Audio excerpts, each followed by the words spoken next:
Listen, I'm not a 3D printing expert. I started with a Prusa Mini and then I met my girlfriend who literally has a closet full of big boy Prusas. I've done some small projects here and there, but I avoided 3D printing because I didn't want to invest a lot of time in learning about it. Recently, Creality sent over their brand new K1 Max printer and it changed the game for me. This printer came out last month and offers a much simpler approach to 3D printing compared to Prusa, which has made 3D printing a hobby I want to spend time doing. Quick heads up, this is not a sponsored video. The product was provided for free, but the thoughts are mine, and I think I'll make that clear when I share some of these cons. If you're after the detailed technical specifications or the nitty-gritty, this video isn't for you. I'm simply going to discuss my experience with K1 Max as a beginner and also share my pros and cons and even compare it to Prusa. Right out of the box, this thing is ready to go. All you have to do is put the handle on the front door and plug in the touch display.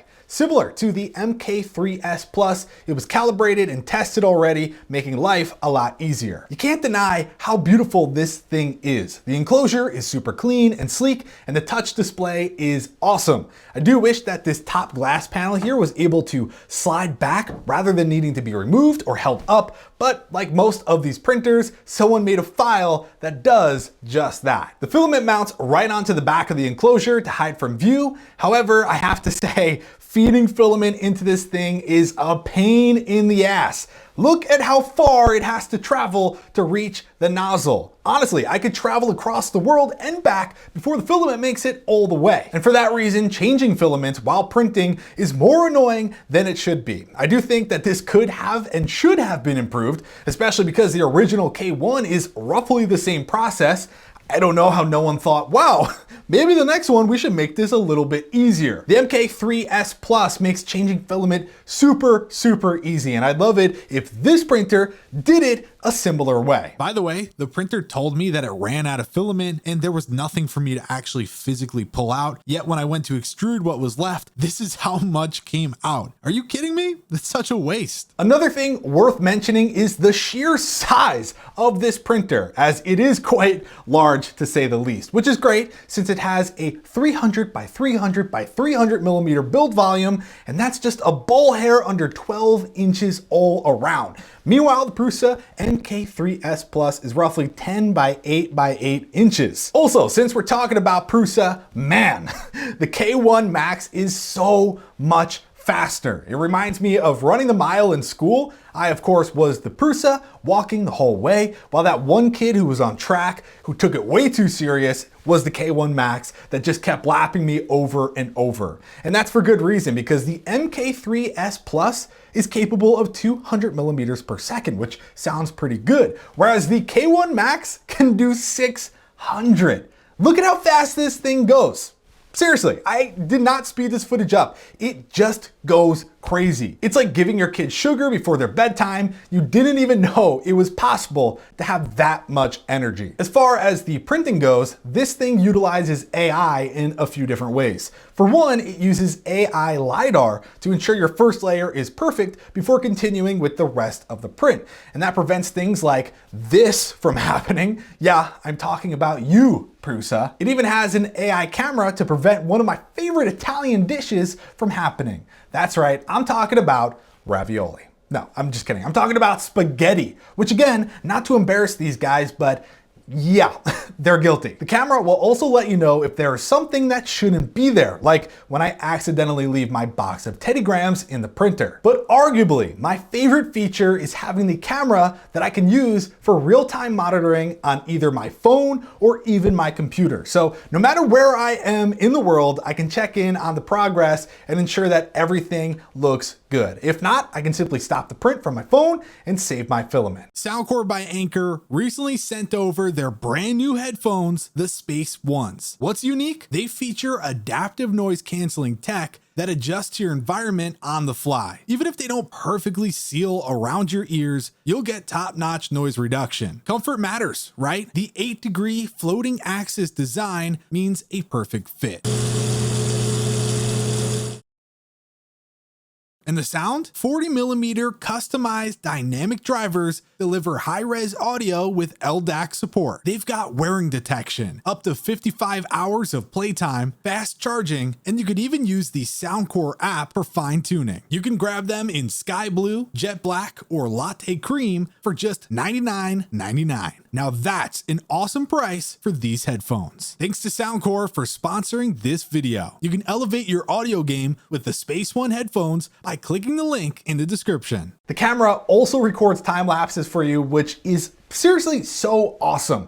Gone are the days of mounting your dad's 6-year-old GoPro to the side of your frickin' printer. Look at some of these time lapses it recorded for me. I mean, come on. That's awesome. Keeping it real, I will say one con about the camera is that it doesn't always load for me right away. Sometimes I even have to kill the app and try again to see it. But then again, the app is another con I'll get to in a second. So far, I've only had one print fail, if you want to call it that. And what I mean is that the app warned me of a potential collision, but since the camera wouldn't load, I know, amazing timing, and I wasn't home, again, great timing, I had to just cancel it to be safe. But when I got home, there was no issue, and yeah, that was a bit of a bummer. Luckily, if it detects a serious problem, it'll stop it for you, but this was more of a, hey, just go double check it yourself type of notification. So what are you gonna do? Another thing when it comes to printing is that it does get pretty loud at times, so the enclosure is helpful for that, even though there is some leakage where the display is. It's usually only super loud when the fans are running, which is supposed to only happen when it needs to cool the model before any stringing and warping could happen.